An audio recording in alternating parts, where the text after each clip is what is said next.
Alright, this is Fullest House, first edition, where we are playing Vaettiheim. It is turn 36, and hopefully we've got a foul vapors trap going off. Let's see. Okay, someone claimed Utgard has claimed a throne. We cast Transformation, and it looks like it doesn't fail, so that's good, I think. In some ways, we actually kind of want them to die, because the animal form often isn't great, and we're only transforming casters that we've twice born. Yeah, it looks like we got a boar. Which is not the best result, but the Twiceborn remains, so when they die in boar form, we will get them back as a white mage. We're actually starting up a little bit of reanimation, mostly just because we're going to end up, and we already have some white mages, and we're planning on making more. And you definitely don't want your white mages to be the only undead in your army, because there are some nasty anti-undead spells out there. Dire Portent, always a good thing. Okay, this is Stellar Focus, only 5 Astral Pearls every turn, so, as far as globals go, not the end of the world, but definitely something to keep an eye on. Utgard is in a pretty decent position, and they're absolutely our neighbor. We do a lot of site searching, and none of it pays off. So that's a bit sad, but on the happy side of things, our Pretender breaks free of the ice. And so yeah, definitely happy to have them show up. I'm sure we will find things for them to do. And then apparently we're attacking Raga, which was a misclick, or, oh, they must have magic phased something in. What the? I don't know how they managed to get all their Zayedins in here. Like, yeah. Because, I would expect, I guess it's just we both tried to move in and they got to move in first. Yeah, so that must be what happened. So they moved their entire Zayedin stack in and bump into our raiders. And that's fine. Like, right, we knew that there was a good chance that this raiding group was going to bump into some of Raga's stuff. It is interesting that, he chooses to just, this is incredibly risky, right? Because he's risking, like, basically all of his sacreds with absolutely no mage support. So, if he keeps doing stuff like this, definitely opening himself up to some nastiness. So that's good information to have, although it is always sad to lose the Wolf Brothers. And then it looks like, okay, we are going to catch, well, we'll see. It could be a ping, but okay, no, Gath is going in on Patala's capital.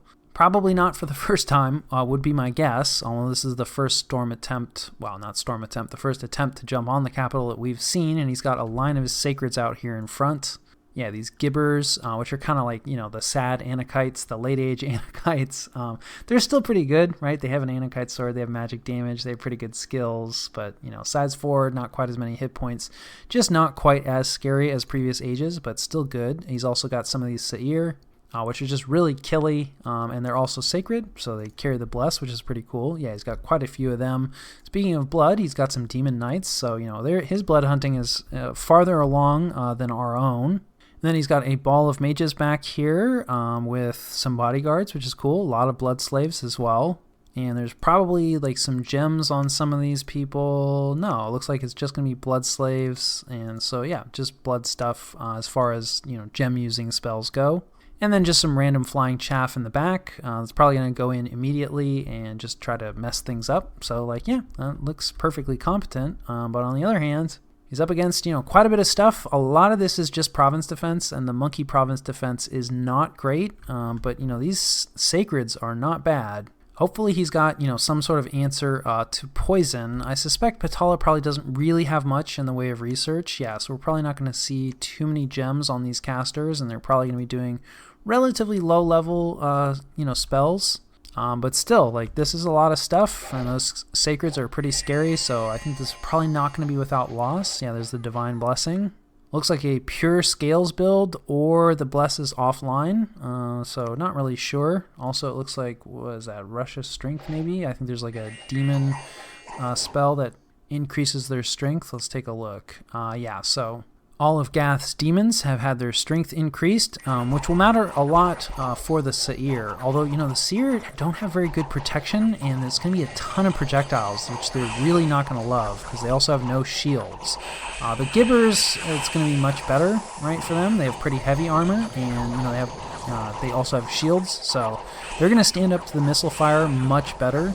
And yeah, I'm just not sure that Gath has brought enough stuff, right? And giants do struggle with numbers sometimes, right? Like, giants are very killy in the sense that they they can kill just about any single unit that's out there, right? There's not a lot that can stand up to giants, but they're not very killy in the sense of like you need to kill all the monkeys, and like they just struggle with it. It takes them a long time. They tend to fatigue out. That said, they are just monkeys, right? So they routed their Marcata. The Marcata are their first to run.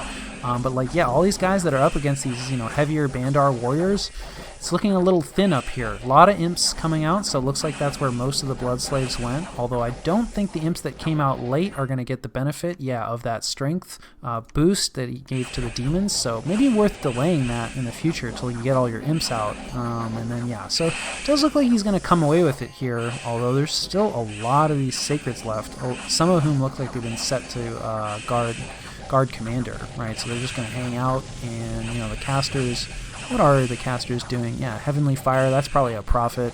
Starfires, Cold Blast, so like relatively low-level evocation, but like, it is relevant, at this short range, and since they're going to have to fight their way, through all these bodyguards now. Yeah, and these guys up here against the heavy Bandar warriors, I see heavy Bandar warriors, not seeing like so many gibbers anymore. A little bit of elemental summoning, it looks like, coming, from the Mage Core. No advance in cast spells. I don't know, like, how relevant that's going to be, or would have been. And yeah, armies of Gath are routed. So hopefully they killed a good number of Sacreds. In some ways, this is actually kind of a bad thing, right? Because now Gath is like somebody that can't really deal with Raga, but also just really like highlights the need. Like, we cannot have Raga now expand into Gath, and Gath cannot be in that good of a position, in my opinion. I do know that they said they were working on other stuff, so maybe they have another army, but I'm pretty sure those gibbers are cap only, and it looks like they just lost quite a few of them. So maybe we'll be also vulturing some of Gath here in the not too distant future. From a mage standpoint, not too bad, although he does manage to lose. These are probably cap only, I would guess. Maybe not. Not slow to recruit. And then, not actually really much of a mage either. So not as bad as I thought. And these guys, they're pretty expensive, slow to recruit, probably capital only. But still, not a ton of mages lost, but almost all the gibbers lost, and almost all the seer lost as well, which I don't think they're incredibly expensive, but, it's blood slaves to summon in. It's going to take a second, to replace them. This is definitely a painful loss. Though it's not the end of the world. And while he killed, I think this is maxed. I think this is the absolute max of province defense that you can have, because sure, why not? This is a sub. I think it's our host that's playing Patala right now, and they're just looking to hold on as long as possible. I don't think they're really looking to battle back. They just want to keep the game going. And this is absolutely a situation where you might want to invest the absolute maximum in province defense. Not normally something you want to do, but it does mean that, right, none of these losses matter. So in terms of losses that matter, they killed, 12 Naga warriors, which is good, but that still leaves over half the Nagas left. They killed, 3, 4, 4 casters. The Earth Gnome kind of doesn't really matter. So, in a lot of, they didn't actually deal that much damage. They're going to, there's a good chance actually we may have to deal with Patala at some point in the future. But regardless, someone is going to have to deal with this, and it hasn't really been dented too badly. So that is rough for Gath. And then let's see, we get attacked by Pangaea in quite a few places. This is that raiding force that was split out, and we don't really have any province defense here. There's our lone commander. We basically didn't really leave province defense anywhere. And then, so Pythium is jumping in on Pangea's capital. We saw this force, that was sitting out, right next to him. Pangaea is in a super dangerous position, and I think, this sort of demonstrates it. And this is bad news for Marignon, although I think in some ways there's a pretty good chance Marignon was probably already thinking, maybe Pythium would be a good target, and now it's sort of now we can just roll, 2 wars into 1. But for us, that is good news, because we weren't planning on grabbing Pangea's capital anyway, and now that's just going to be fewer reinforcements for our opponent to get a hold of and send our direction. And this is the main army. Did it run into our trap? No, it did not. Curses. So it looks like he just chose to raid back, probably in the direction of his capital, perhaps concerned about the situation with Pythium. But that's kind of also fine. So like we'll just, raid these provinces away from him as his army moves out. And like if we don't have to fight his army, that's also fine. So let's see. Yeah, they don't take any losses. No shocker there. And then let's see. This is a raid. I'm not sure what. Oh, right. Wait, no, not right. Not the raid I was thinking of. But anyway, I think this is where the army was, and right, like not leaving any province defense, and so it's going to be pretty easy for us to recapture these provinces. Although famous last words. Okay, so our Veti do come away with it. Although those are the ones that are twice born. And then, yeah, this is where our main force goes. So we're going to be kind of revealing what we have. But that's okay. We've used this kind of force a couple of times. And, yeah, there's a little bit of province defense. Forgot about the Harpies. So, like, yeah, we might actually lose a mage, but probably not. We did a pretty good job of, like, mixing our mages in. Not really a lot of bodyguards, though. That is something that we definitely need to change, especially if we fight against Raga, which we're planning on doing. So definitely need to, get some bodyguards set. But, yeah, obviously the rest of that is going to be just fine. Some friendly fire? No friendly fire. That's nice. So, yeah, we should be able to crack that relatively quickly. It is a citadel, so, that's going to be kind of tough. And then, yeah, that cave that we failed in, indeed, because Archocephaly was Dominion killed, it's just an empty neutral province. Although it is next door to a giant stack of Ziedans now, so, we'll have to think about that. We'll see. Maybe Raga decides, like, we're the next target. I think we're in decent shape. Like, our main army would not love to fight all those Ziedans, but I also think we would be able to grind it out at least to the point where it would be a Pyrrhic victory for Raga, and we absolutely may be able to win that battle, but it would be bloody regardless. And then, yeah, this is Phalegra. Hopefully, well, I don't know, hopefully I don't actually have a dog in this fight. So they're trying to take out Xibalba. This is Xibalba's capital, and yeah, he's got some desperation summons. These they're not ghosts. Yeah, dispossessed spirits. They're not great, but this paralyze can actually be kind of rough if you have something else to do some killing. He's also making some skeletons. He's got a few scorpions. These ice drakes can be pretty nasty, and yeah, this is just mundane troops. Although they do have pretty high protection, which will help a lot against the cold damage. But yeah, Phalegra not really bringing too much here, although actually no, he's got a ton of mages back here. Who do thankfully have bodyguards, because here come some bats. So yeah, he's got him communioned up. Let's see, this is a communion master with some gems. What's he up to? Yeah, I don't know. Do you really need a communion for this? Maybe. Let's see, he's Earth 2 normally. Like, yeah, not really. If you summon Earth Power, maybe give him some gems. So maybe his communion's doing some other stuff, but like, yeah, perhaps not enough bodyguards. Although Blade Wind is pretty effective at point-blank range.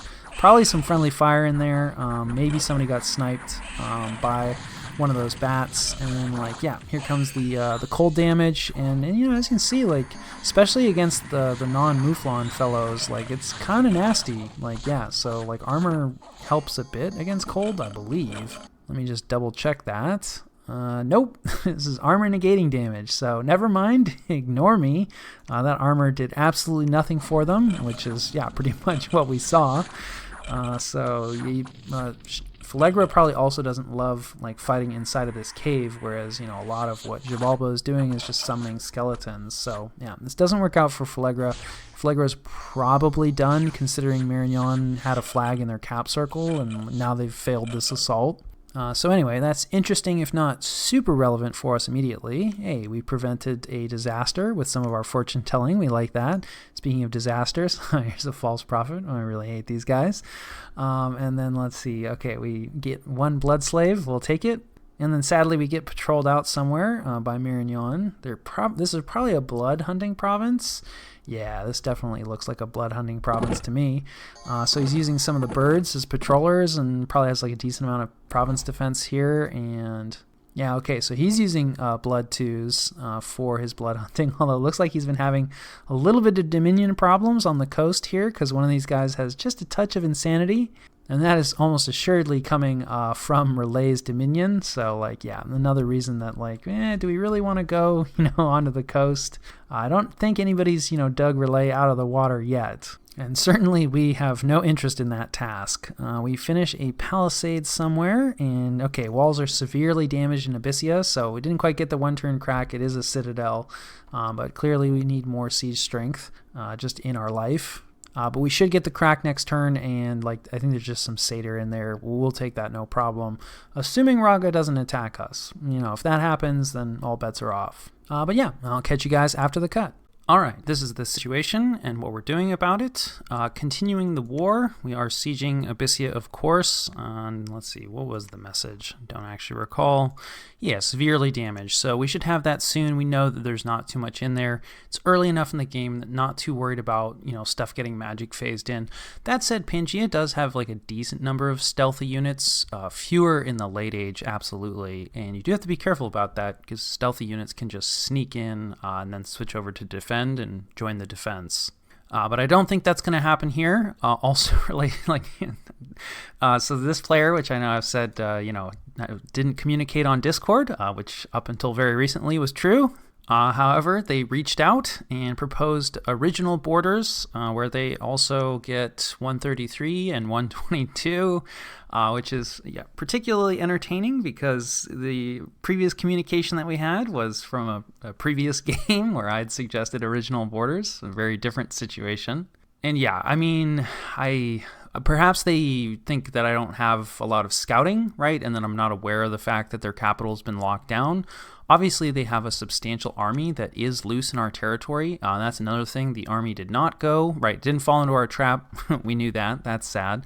It also didn't go where I expected it to. I was thinking that if it wasn't going to go into the trap, it probably would start heading home because of problems, in that direction. Also, to link up, there's a fairly substantial number of mages in their capital. So I figured, well, you want to link up with your mages. Assuming you don't think that you have the upper hand, right? In which case, you just come in and start attacking, or maybe, you go after. He didn't know about the fact that our full army was here, so possibly this was him trying to destroy, our siege strength, our non-stealthy stuff that he was able to see. It's very difficult to, catch units that are making moves. You usually have to predict where they're going to go. So anyway, this is not the move I was expecting. I mean, possibly also he's trying to cut off retreat routes, but I mean, we hold a lot of the other provinces. We actually are not raiding back. Probably should have raided this province back. Maybe we'll do that this coming turn. Because given enough time, this force can absolutely go, and clean out a lot of our connecting provinces. But this is one of our forts, right? So we don't have much here, but we're still producing stuff out of it. And then of course we're moving our trap on top of our fort in case he decides to come south. Although actually this I didn't realize. I'm used to the rivers being frozen now, but it looks like for whatever reason, we're in spring now. So this river is not frozen. So it's actually pretty unlikely that he's going to be able to make that move. He'd have to move through this highlands, and he's not going to be able to move that in one turn. So actually looking back on this, this is a bit of a wasted move from this trap force. It does leave us a little bit open, right? He can backtrack and start heading for our capital, right? And actually be ahead of our trap. But our capital will be able to hold for at least one turn. And I mean, we can move our trap on top of his army. Basically, it is possible to attack with the trap. So that's fine. I'm not really, we've talked about this. This is not a dangerous enough force for us to consider ending the war. The other possibility maybe is, he saw this situation where we lost a bump to Raga, right? And feels like, okay, maybe, Vaettiheim is going to be really busy with Raga, which could be true. Talking with the coalition, turn 39 is when people want to go, which suits us pretty well, right? This is 36 right now. We should get the crack on 37, storm on 38, and then move on this throne on 39. I actually think there's a fair chance that these Zietans just jump directly on top of this throne, right? Because Raga has definitely shown that it's they just want to, put their flag and then fort things, and, just people won't mess with it because they don't want to deal with a stack of Zietans. Which is a legitimate strategy, right? It's been working out for them. We do not want to deal with that stack of Zietans either, but we're also not just going to let them do whatever they want. So yeah, we're already planning on fighting them. If we have to be the ones to kill the stack of Zietans, so be it. To that end, we're doing quite a bit of forging now. So we're forging some spell focuses for extra penetration, right? Because we feel that is the main weakness of the Zietan. I think we already talked about it, right? But Thaumaturgy 5 is going to get us Soul Slay and Charm Animal, right? Both of which are MR based spells, magic resistance based spells.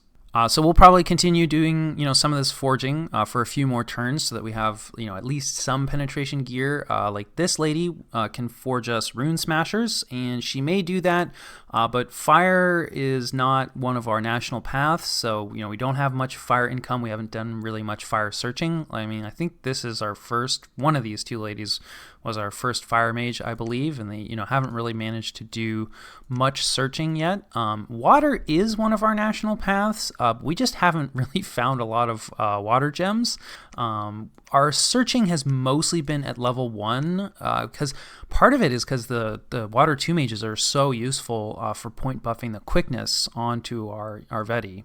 So I've not done a good enough job. I also felt that we can search at water 1, and then I kind of wanted to wait for construction 6, where we can forge these water bracelets, and then we can search at level 3, all right, and then more or less guarantee that we're going to find every water site. But at least as far as level 1 water sites go, there were not too many in our territory. So we definitely need to do more site searching for water, because our water income is, both fire and water, pretty rough right now. And those are the gems that you need for the Rune Smasher, which is the best, at least that I know of, penetration item that is available. So we may forge one of those, but we're mostly going to have to rely on the lesser penetration items. We may also forge some Eyes of the Void, but I do kind of hate them because they horror mark your units, but especially on some of the more disposable Vetis, we may, replace an eye. Definitely starting to have some disease problems. Old age is kind of a problem for Vaettiheim's Mage Corps, right? So, these little Veti, it's okay, right? It's 40 gold, we're just pumping them out of all the forests. If a few of them die from diseases, they're pretty replaceable. But also our cap onlys, right? So we have a Blood 2 that just got a disease, because the aging happens sometime in winter. So she just recently picked up this disease, and this is probably something, especially because the Blood 2s seem much more effective at blood hunting, and we don't have a ton of them, right? We're relying on a random, out of our cap. It's not something we get a ton of. So she might be worth saving, right? We may spend, there are a few spells you can use to try to solve disease problems. So we might look into some of those and, try to save this person. But that's something we're going to have to keep an eye on moving forward. The other thing we can do is twice-borning. But, because this is a large chassis, this is going to be a very expensive twice-born. So probably don't want to do that. I'm not sure if transformation will fix diseases. Might experiment with that. But yeah, trying to transform without first twice-borning is very risky. This heavy misfortune scale, pretty good likelihood they die. So we'll probably look into other avenues for that. We are moving our blood hunting operation because our patrollers have totally failed here. All right, so we're way up in Unrest. And this is actually a place, right, that we want to recruit out of, right? We're actually recruiting, Unrest too high. It says down there at the bottom. So, we need to improve our patrol group here. But for the moment, we're just going to move to this, next door province, which, honestly is pretty good as well. Income 67 is nice, but considering how much population is here, it is kind of low. We do actually have a little bit of unrest here. I think maybe Marignon took some turmoil. I think I may have discussed it. I'm sure I discussed it, but yeah, I don't actually think Marignon took any death scales, but it does look like there's some turmoil, which, it makes it harder to reduce the unrest. But anyway, this is a pretty decent blood hunting province, and it's pretty close, and it should be fairly safe. Marignon is fairly busy, right? We know that they are fighting Phlegra. They also mentioned that the Marrow fellows, they ended their non-aggression pact with them. Which is interesting because they are one of the main people in theory, right, that are going to be fighting against Raga. So, yeah, right, coalitions often end up being more talk than substance, right? So, we'll see, who actually, fully commits to this. We are probably only initially going to commit, rating pressure. The other thing is, I was thinking that it's okay, we need to build another army in the south here, right, to push against some of these other Raga holdings. But this stuff, I think, is actually going to get clipped pretty quickly. Hopefully our raiders will be able to, turn one, grab these provinces. But, there's werewolves here, 6 units, mainly the werewolves. So that's probably, all Scrotty thugs, I'm guessing. Which honestly seems like a good chunk of research to be wasting. Maybe there's a lab here. Or, I don't know. Maybe there's blood hunting.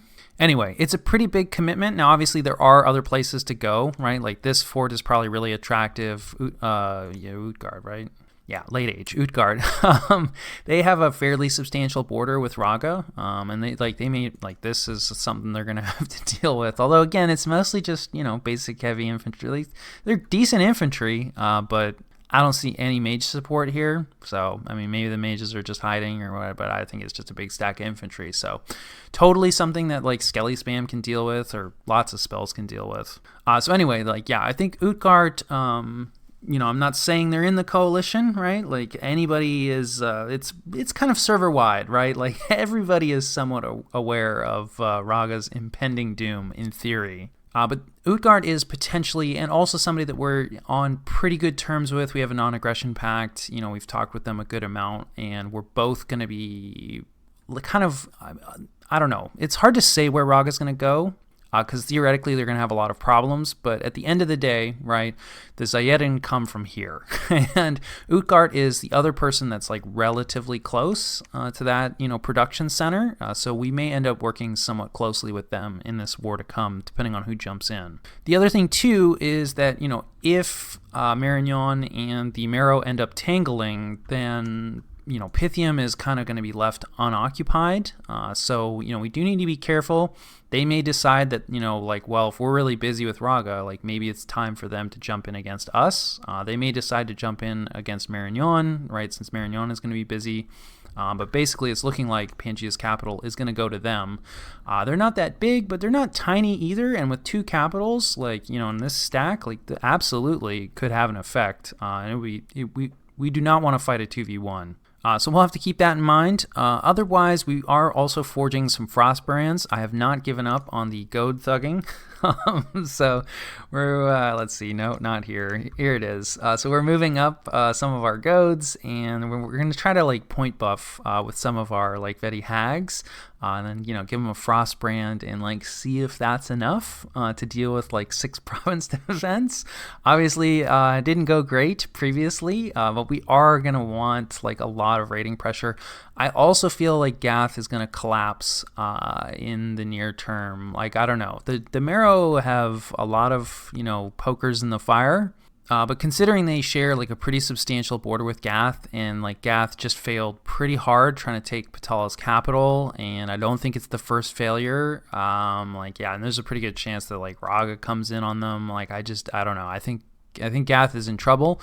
So if we were to slip, some stealthy raiders in there, ready to grab provinces when need be, and if they rebound, we can just sneak on through up into Raga's territory and cause problems. Anyway, I feel like more rating pressure is needed, and I do want something other than just the Wolf Brother groups. The Wolf Brother groups are fine, but they're a little on the pricey side and actually a little hard to produce. They're very recruitment point intensive, so they're kind of hard to mass. And I do think there's a lot of value in having multiple threat vectors. Still having money problems, of course. Not really doing too much in the way of troop recruitment.